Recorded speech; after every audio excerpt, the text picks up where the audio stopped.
Hi everyone. Right, in this session we are going to have a look at speeding up and slowing down time and putting a freeze frame into your work.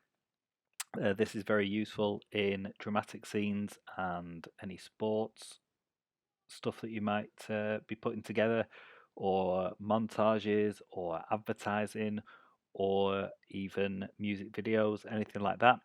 We're going to have a look at it, like I said, and I'm going to show you how to do it using the time remapping tool.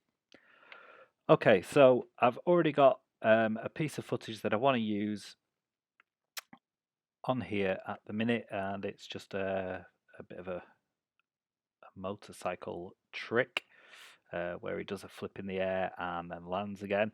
What I want to do is I want to try and make the footage slow down as he's doing the trick and then speed it up again as he lands on the ground. Okay, so as you can see at the minute, I've got audio and video there. So because I'm going to pretend that I'm doing a montage of motorcycle tricks and things, I don't want the audio on that. So the first thing I'm going to do is unlink the audio from the video just by right clicking on the clip and then clicking unlink. That will then let me move the audio around wherever I want it. But in this case, like I said, I'm going to put a piece of music over it in theory, and then so I'm just going to delete that there. Right. Okay, the next thing that we need to do is we need to expand this track so that we got a lot of the shaded area. So I'm going to expand V1 up, and as you can see, we've got a little bit more information here now. Now this is defaulted to opacity at the moment, and I don't want to mess with the opacity, I want to mess with the speed. So what I'm going to do is I'm going to right click again, and I'm going to go right down to the bottom of this menu, and it says show clip keyframes, and I'm going to select time mapping, and I'm going to go on to speed. So that has then changed the shaded area from opacity to speed. So I can now mess around. Now it defaults to 100% obviously, because that's what the speed is at this time. So I've just got to mess around with where I want it to go from. So what I'm going to do is I'm going to move my marker over to this bit, and I still want it at 100% up until just before the bike leaves the ramp. Right, okay. So in order to do this, we're going to be working with the pen tool. So select the pen tool, and I'm going to put a marker here where the trick starts. I'm then going to put my marker over, and I'm going to keep watching it, and I want it to speed up again, maybe about there. So the trick's been done, he's landed back on the bike, and they're just about to land. Okay, so I'm going to put my second marker there.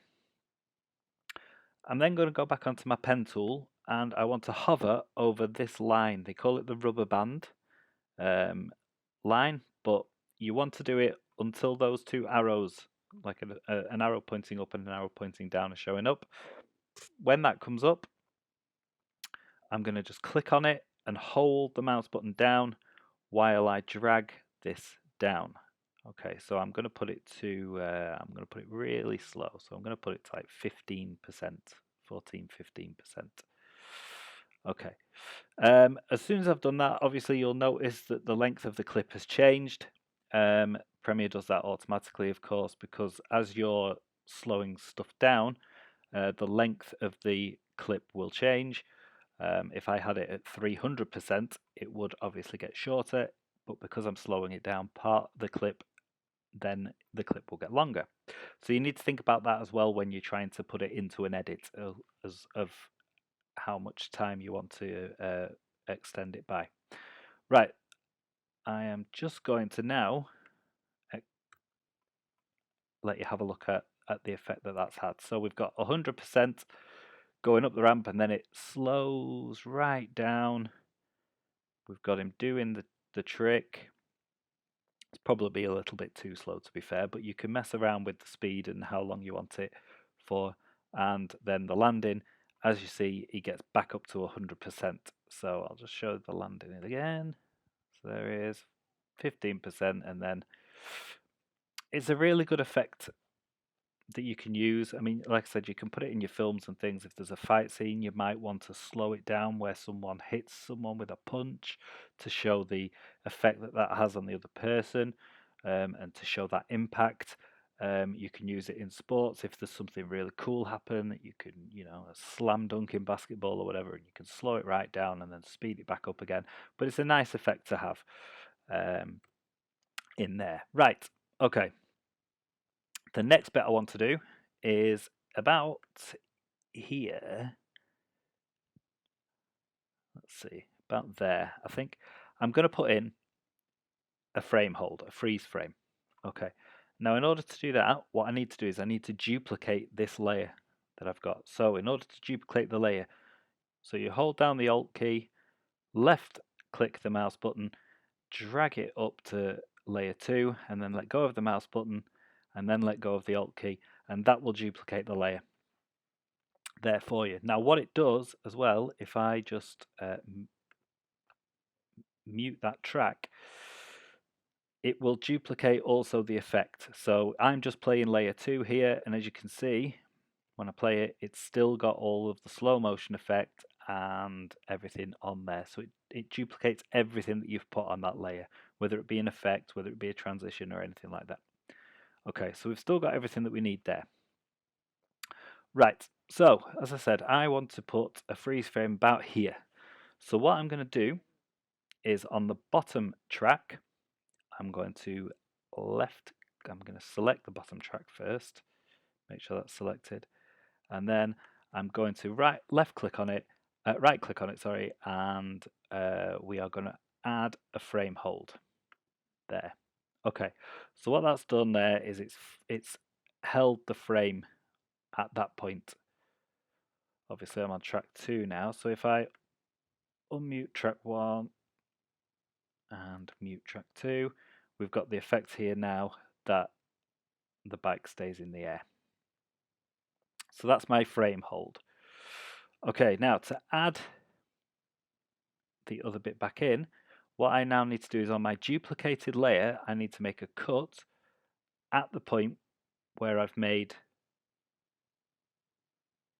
the frame hold on the other clip.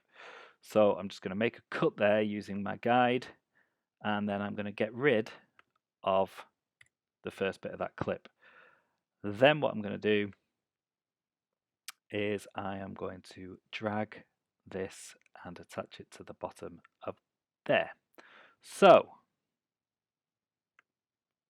here we go. Right, so I'm going to play it now from here. And this is my full edit, so we've got the slowing down, get ready for the freeze frame there, and then once the freeze frame finishes, it should just carry on from that point as it kicks in, and it will still be slowed down, of course, and then speeds up again as he makes the landing. Obviously, my freeze frame is too long at the minute, so fortunately, I mean, I can just cut it down a little bit so that it's not too long and the viewers don't make or don't lose interest too much. So we'll play the final bit now. So slow down,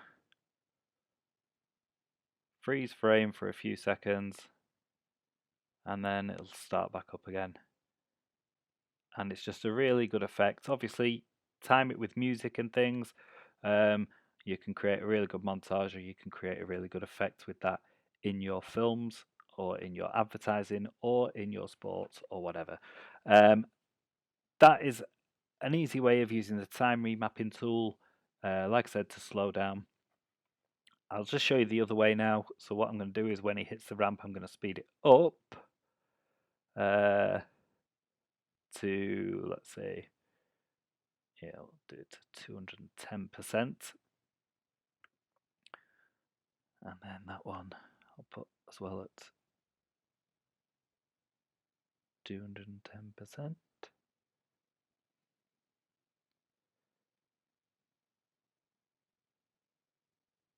There. And then what we're going to do is we're going to play it again. and obviously freeze frame it and then speed it up. So you can do either way, whatever you want to put into your film or whatever you want to put into your advert, your montage. You can work it out the way you want it to be, the way you want it to look, and change the time and make it look really cool. That is time remapping. I'm the Media Sheriff. I'll see you next time.